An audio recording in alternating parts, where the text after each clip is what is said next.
Alright, so there we go, it's recording. Hello and welcome to this review of Warhammer End Times Vermintide. Yes, Vermintide, not Warhammer 2. Completely cut off. No relief in sight. This is the inn that you're adventure from. Yeah, Vermintide came out in 2015. Didn't really do very well when it came out, but after it came out, yeah, got a bit more popularity a couple of years down the line, months.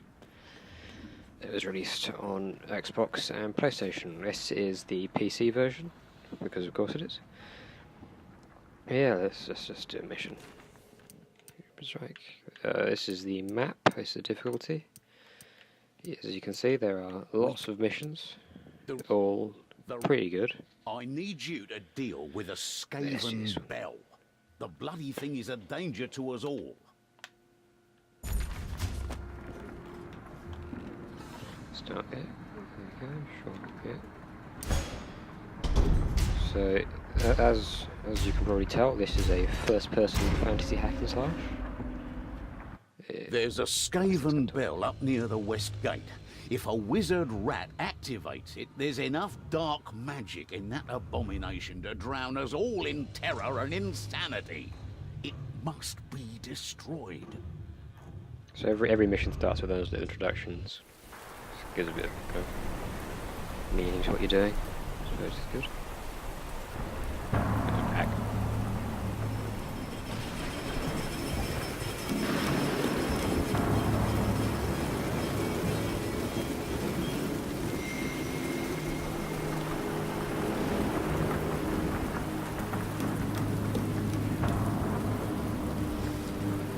Alright, so yeah, this is a level.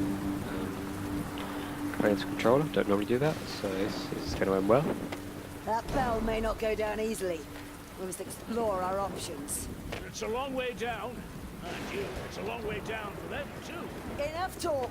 We must destroy it before it comes to life. As you can hear, the characters all talk to each other. Kind of gives them a bit of a charm. They're all different as well, so they all fill a fantasy trope. As this game is quite clearly a fantasy game. It being, Warhammer and all. So it's kind of structured like Left 4 Dead is. So you got a party of 4 who go around killing big hordes of kind of quite squishy enemies, which you'll see in a moment. Let's find the buttons. There you go. That's switch one. So you get 2 weapons. You get a ranged one and a melee one. I've got a just fire sword and a big staff. So that's a Skaven. The basic enemy of this game is just these regular Skaven slaves, clan rats. They don't do much damage, but they can still swarm you quite easily. Of course. So each of the characters are named and have their own personality. I am the Bright Mage at the moment. Fugison. I've got Kruber, Killian and Gorix in my party. One's a dwarf, one's an elf, and one is a human kind of soldier guy. Right, that's a Ratling gun. Those are a type of special Skaven unit you get. They shoot a big mini gun that locks you in place and does lots of damage. So you've got to kind of focus them down before you kill the other ones, or else they will kill you very quickly. I've got a shield, I'll get their attention. As Kruber just said, he has a shield. This game is a blocking mechanic. As you can see, you get little shields. These shields break when you take attacks, and once they're broken, you can't reduce damage anymore.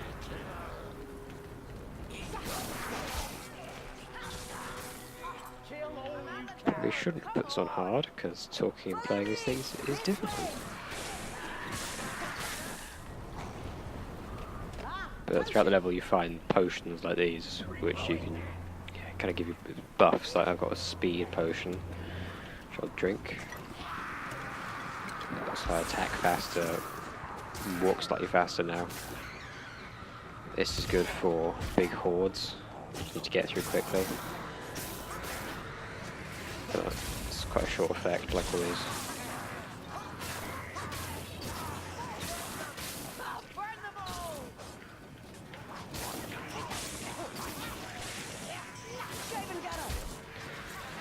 Now, The setting is one of the best things about this game, definitely. Just the miserable aesthetics and the rain and the horribleness of Warhammer really suits this. It's probably the best thing to come out of the whole end times business. It's not really much of a competition, if I'm honest, but still, it's a very interesting setting. You don't normally play games where everything is doomed from the start, and you all know it's all going to end terribly, but you do it anyway. Over here, down these Which steps. the end times is definitely one of those settings. The name wasn't enough of a giveaway. Guess I need to be faster. As the mage, I don't need to pick up these ammo things because my staff doesn't use ammunition because magic. Keep moving towards the gate. But if I was playing another character, my gun would run out. Oh, that was a bad idea. My gun would run out of ammunition, and I need to pick those up.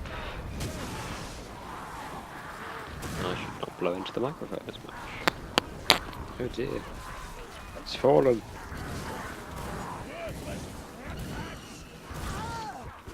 Fire's set against me. So that's the Bright Wizards' reason they don't have magic. They've got, no, not magic, ammunition. They have the Winds of Magic, and as you use it, you slowly lose health and catch fire until eventually you need to vent the winds, which hurts. What's the button for that in this? None of these. I don't know. Oh, there it is. So you vent the winds, so you kind of stop yourself overheating. Sagaraki won't be far. Keep watch. If for those who don't know the story of the end times, it's essentially Games Workshop's way of ending their franchise of Warhammer, as it wasn't selling as well as it used to.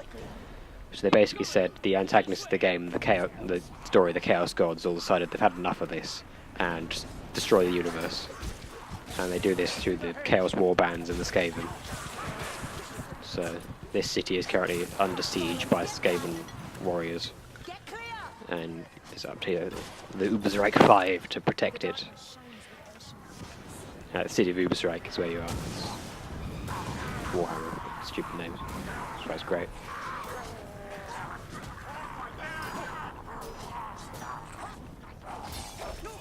Hey, watcher.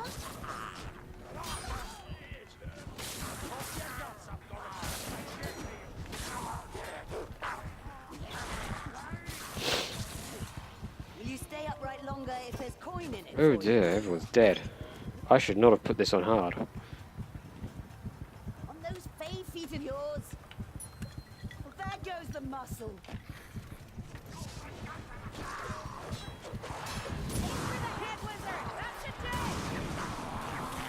Don't overreach, wizard.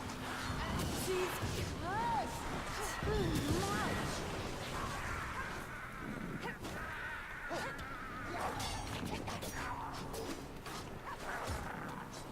Well. So yeah, once you're downed, companions can revive you. And you'll come back with a temporary health bar that slowly drains over time. Which is... yeah, it's better than just dying. Back when this came out, if you died when there was only AIs, they wouldn't revive you. Which was always fun.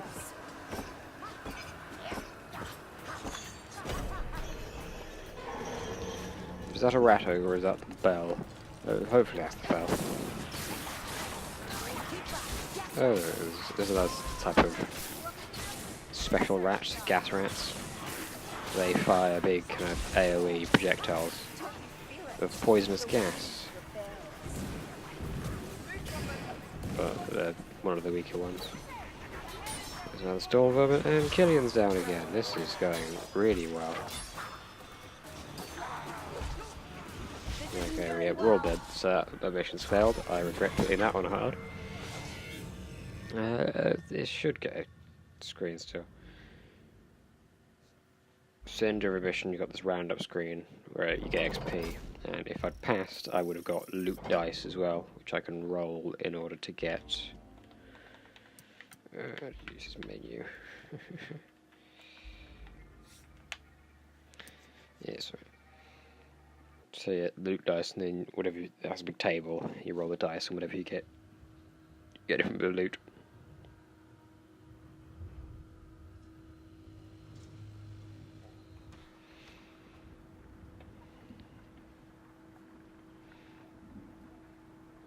This game is It's got a pretty widespread appeal, actually. It's not just the Warhammer fans that would like it, which is rare for games like this. Normally you've got to know the source material quite well. Well, this one conveniently has a nice lore book for you to look through as well, so if you want to know more about Warhammer, it has things that you can look at, which will just explain how the world works and what all the enemies are. Just, yeah. It's a good game. The music's great as well. Let's hear some.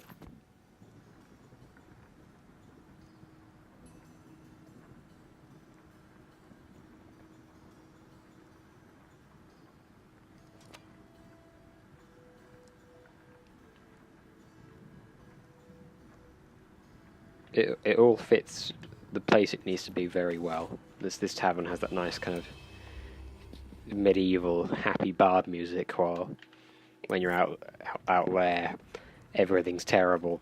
The music is equally distressing as all the rats screaming at you. Which is, yeah, the sound design in general is very good. Everything just sounds like you think it should. And all the attacks definitely have weight to them. They'll feel slow enough, and the sound effect's good enough. So it doesn't feel like you're just chopping through air. It feels like there's weight, and the squelching. It's good. I think it's plus 16, so they can put lots of mess in it if they want to make it as bloody and gory as possible, because it's Warhammer. There is only war. What else is there to talk about? Let's look at my notes. Oh yeah, the narrative. So as I said, this is the city of Ubersreich in it's Kingdom of the Empire. Well, not Kingdom. Empire of the Empire. It's near Nuln, near the mountains. It's a big city with a river going through it, essentially. It's a mixture of dwarven architecture and human stuff. So that's why all the characters are here. They've all got their own reasons. Like my character's being escorted by the witch hunter character Victor Saltzpyre, and Kruber is his bodyguard. Killian's here for some undisclosed reason, and Gorickson's looking for his hold. So everything kind of, yeah, they've got their reasons for being here. Keeps them from sniffing us out, but the magic's fading, and you need to make contact with Christoph Engel, the Grey Wizard. He's the one who can fix it. Numbers, well, not numbers. Break it down. The sound of this game is marvelous. The gameplay it's got good variety, keeps it fun. Replayability, it's kind of the whole point. You do every level more than once, so you get better loot, get the shiniest weapons and shiniest cool stuff, yeah. Visuals, as you can see, looks pretty nice. This isn't even a higher setting, I don't think I can run the higher settings. It's got a good darkness, which is a problem I have with the second one. And all the textures have that kind of depth to them. Level design, some of them can be a bit frustrating, like the one I just did. As it's that big linear path with not much on it and not really any way to get around with the rats. And finally, bugs. I've not had anything that major. I've fallen through the ground a few times, and occasionally ragdolls go a bit funny, as they often do in most games actually with ragdolls. They never seem to work quite right. But still, it doesn't ruin the game in the slightest. It's still an excellent game. I think is well worth playing if you've any sort of interest in the Warhammer setting, or not, or if you're just into fantasy in general, or Left 4 Dead style co-op games. Oh yeah, it's co-op. Play it with your friends. Don't do bots. Bots are terrible. They die very quickly. I suppose that's a complaint as well, but yeah, it's good. Play it. That's the tower, I can sense it. How do you end these?